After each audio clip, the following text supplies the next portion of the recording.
Hey, AP and Honors English 3 people. This is Mr. Delamar coming at you on a rainy Thursday afternoon. We're all socked in here with rain on Thursday, September 17th. So I figured I didn't bring my raincoat, so I'm gonna go ahead and take advantage of the time to knock out the videos for next week's grammar. So by the time you see this, it'll be the 21st, September 21st, I guess, is Monday. 1, 2, 3, 4, 5. I think Monday is the 21st, I think. So it's Friday the 18th, 19, 20, 21, yeah. So the 21st through the 25th. Okay, so I'm just gonna go through this in one fell swoop so you can get it down. You can do it in one fell swoop too, but you remember the drill. I want you to pause after we do each day and think about it on your own, and then check yourself and see how much you're getting right, okay? So again, we have another one of these subordinating conjunctions here. King Harold, the last Anglo-Saxon king, was killed in 1066 when Duke William of Normandy invaded Hastings. So anytime we see one of those via suabia or subordinating conjunctions there, we understand that we're dealing with a dependent clause. So we're going to be dealing with two sets of subjects and verbs at least, right? Okay, so that's really for Tuesday. But anyway, today is 9/21, and King Harold is a proper noun. The is an article. Last is an adjective. And Anglo-Saxon is a proper adjective. King is a common noun. Was killed, was is a helping verb, killed is an action verb. And in is a preposition. 1066 is a noun, it's a year. When is a subordinating conjunction. Duke William is all one proper noun. Of is a preposition. Normandy is a proper noun. Invaded is an action verb, and Hastings is a proper noun, right? Okay, so check your work, get that down. Meet me back here tomorrow on 9/22, or just pause the video if you're doing it all on one day. You just want to get it knocked out. So now we're looking at our sentence parts, you know, and we see that King Harold did what? He was killed. King Harold was killed in, and remember when we're followed by a prepositional phrase, our verb has to be intransitive, okay? And King Harold, the last Anglo-Saxon king, renames King Harold, so this isn't a positive phrase, right? On Wednesday, we'll have to Thursday, we'll have to figure out if it's an essential appositive or non-essential appositive. Was killed in 1066. We still have our subordinating conjunction here. This is our subject. Duke William of Normandy is a prepositional phrase, an adjective prepositional phrase. Invaded what? Hastings, so there's our direct object, so that verb is transitive, right? And was killed in, this is an adverbial prep phrase, right? Because it tells when he was killed. Okay, so hit pause while you do your Wednesday's work, or come back tomorrow and pick up the video here. All right, so this is the 23rd. And we're identifying clauses and sentence types. The green pen is about to die. Well, which is not a bad thing that Wednesdays doesn't require much ink. King Harold, we have a subject, verb, and then we have another subject, verb. So King Harold, the last Anglo-Saxon king, was killed in 1066, is an independent clause. And when Duke William of Normandy invaded Hastings is a dependent clause. What kind of sentence is that? You guessed it. I heard somebody say it, even though you're in the future. A voice from the future. I'm in the past right now, right? Okay, so there's your complex sentence. All right, so now we're looking at this, and I hope you can still see that.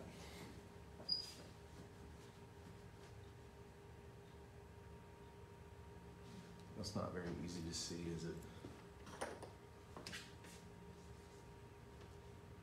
Independent clause. Dependent clause. Complex sentence. Okay, and now we're ready to punctuate. Today we've got some interesting things to talk about as far as punctuation goes. So we're going to capitalize the king, Harold, because that's a proper noun. The last Anglo-Saxon king is a non-essential appositive, if you didn't get that. If I had flipped it around and said the last Anglo-Saxon king, King Harold, was killed in 1066, then King Harold at that point would become an essential appositive and would not get commas around it. The thing that you want to remember is you typically, a proper noun is going to be, if it's used as an appositive, it's going to be an essential appositive. My teacher, Mr. Delamar, is talking about grammar again. Mr. Delamar is an essential appositive. If I say Mr. Delamar, my English teacher, is talking about grammar again, then that would be, non-essential.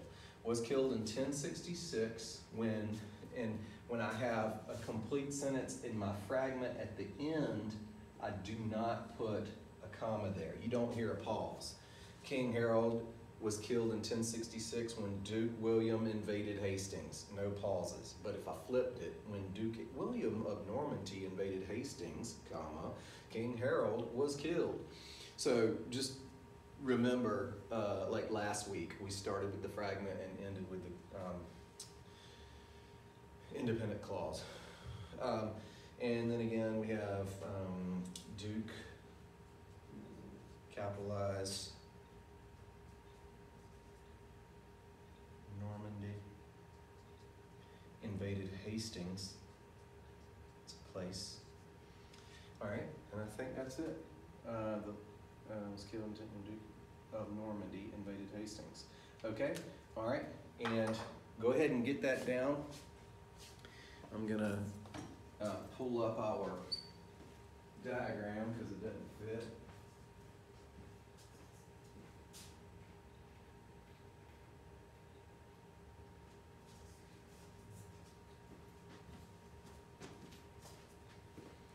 Welcome back. It's Friday. 9:25, I think, is the date. Again, it's Thursday the 17th, and I'm taking advantage of the fact that I am still socked in with rain over here.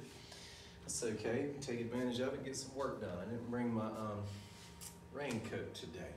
No worries. All right, so our sentence again is King Hastings, the last Anglo-Saxon king, was killed in 1066 when Duke William of Normandy invaded Hastings. So King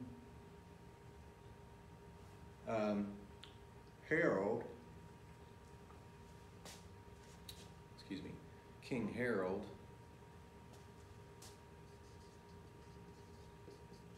the way this is done is the appositive is king,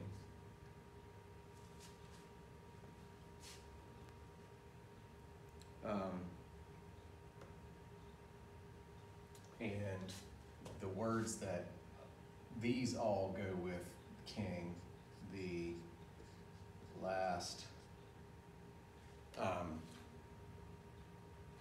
Anglo-Saxon. I don't have my sentence in front of me, so I have to cheat a little bit. The Anglo-Saxon, King Harold, the last Anglo-Saxon king, was killed. This is a prepositional phrase, in 1066. And then this is our conjunction, when. The dotted line joins the two sentences together, and when is the glue, right? And then Duke, what's his name? Duke William invaded Hastings, and Duke William of Normandy. All right. I know I'm moving kind of quick, but you know, you can pause and go back and do it. Hopefully you've had a good week. I'm talking to you in the future from the past. Ooh. So, you know, continue to do good work. I'm proud of you. Keep getting those assignments turned in. This week, I hope that we have been enjoying our lessons in the Crucible, the allegory about the Salem witch trials / the Red Scare. Have a great day.